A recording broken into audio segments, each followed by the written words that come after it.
John, let's read the question. Give brief account of Geldahl's method for estimation of nitrogen in the organic compound. Okay, तो अगर इसके लिए की concept क्या हो जाएगा, estimation of nitrogen, estimation of nitrogen.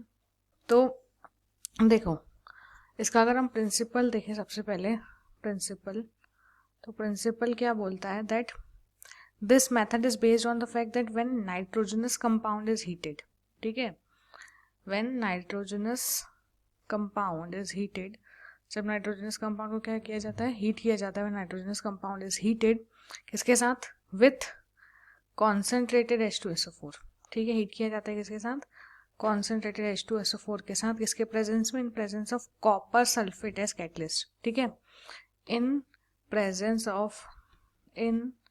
Presence of copper sulphate as catalyst, ठीक है, एंड पोटेशियम सल्फेट सॉलिड, ठीक है, and potassium sulphate solid, the nitrogen present in compound. तो क्या होता है, the nitrogen present in compound, the nitrogen present in compound is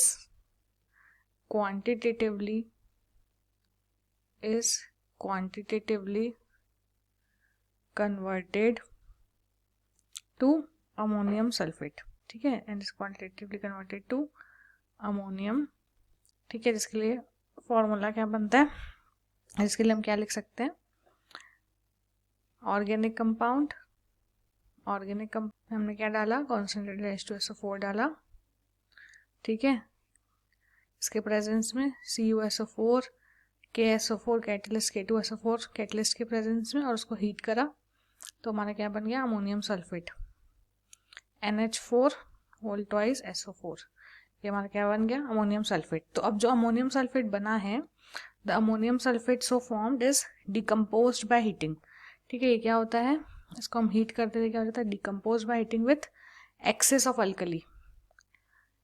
alkali and the ammonia evolve. तो इसमें से क्या निकलता है, अमोनिया, ठीक है, क्या निकलता है, अमोनिया इवॉल्व.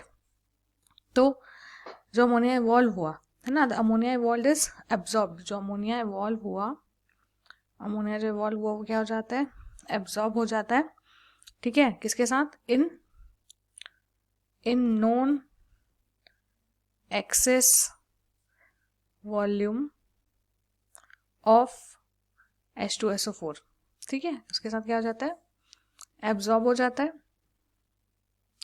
फिर the excess acid left after neutralisation with ammonia is estimated by back titration with standard alkali, ठीक है. तो फिर क्या होता है, जो हमारा पास एक्सेस एसिड बच गया है ना, the excess acid which is left after, ये रिएक्शन हुआ ना, तो which is left after neutralisation with ammonia, ये एसिड को हमने क्या करवाया, ये एसिड था, अमोनिया के साथ न्यूट्रलाइजेशन हुआ, तो जो बच गया, ठीक है, with ammonia is estimated bye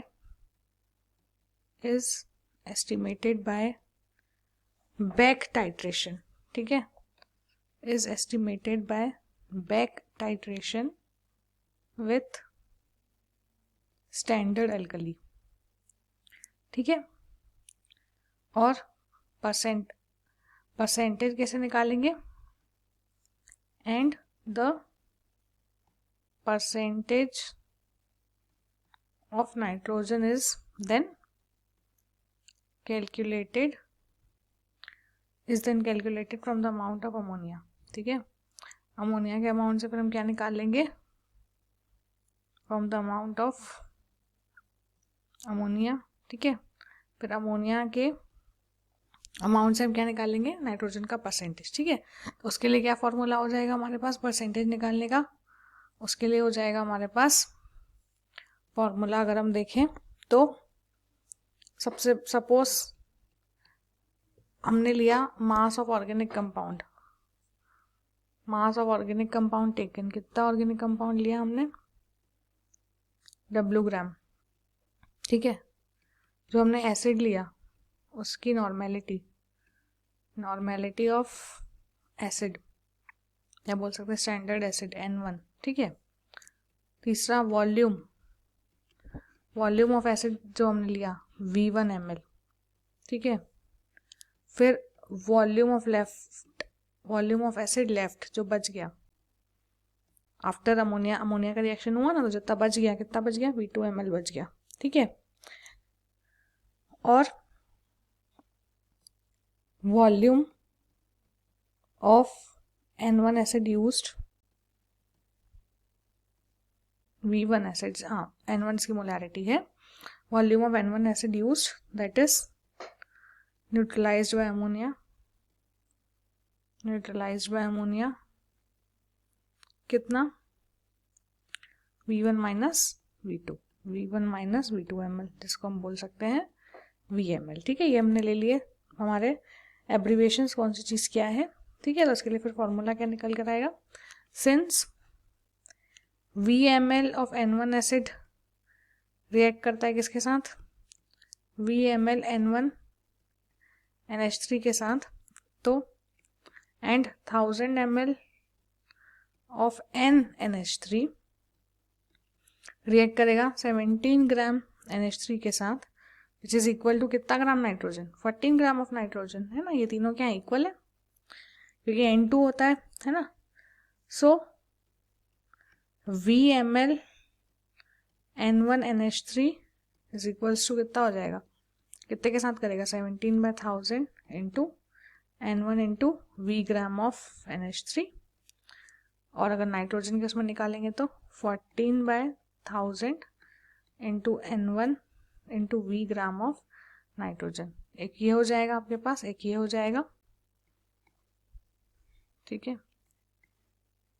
और अगर हमको क्या निकालना है, परसेंटेज निकालना है नाइट्रोजन का, परसेंटेज ऑफ नाइट्रोजन, तो वो कैसे निकालेंगे हम, 14/1000 into N1 into V into 1000 batch का जो मास ऑफ ऑर्गेनिक कंपाउंड जो हमने स्टार्टिंग में लिया है, which is 1.4 into N1 into V upon W। तो हमारा final formula percentage of nitrogen के लिए क्या निकल कर आ जाएगा, ये, ठीक है। तो इस तरीके से हम क्या कर सकते हैं, जेल्डल मेथड से हम नाइट्रोजन को निकाल सकते हैं। ये हमारे पास एब्रीविएशन दी हुई है फॉर्मूला के लिए, ठीक है। और प्रिंसिपल क्या है कि ऑर्गेनिक कंपाउंड को हम हीट करेंगे कॉन्सेंट्रेटेड H2SO4 के साथ, CuSO4 K2SO4 के प्रेजेंस में अमोनियम सल्फेट बचेगा, ठीक है। अमोनियम क्या हो जाएगा, एब्जॉर्ब हो जाएगा, कितना एक्सेस वॉल्यूम ऑफ H2SO4 के साथ, और जो एक्सेस एसिड बच गया वो उसको हम फिर बैक टाइट्रेशन से क्या करेंगे, is estimated by back titration with standard alkali, और फिर हम क्या करेंगे, फॉर्मूला से क्या निकाल लेंगे, percentage of nitrogen, okay. So this was this method, hope you understood it well, best of luck.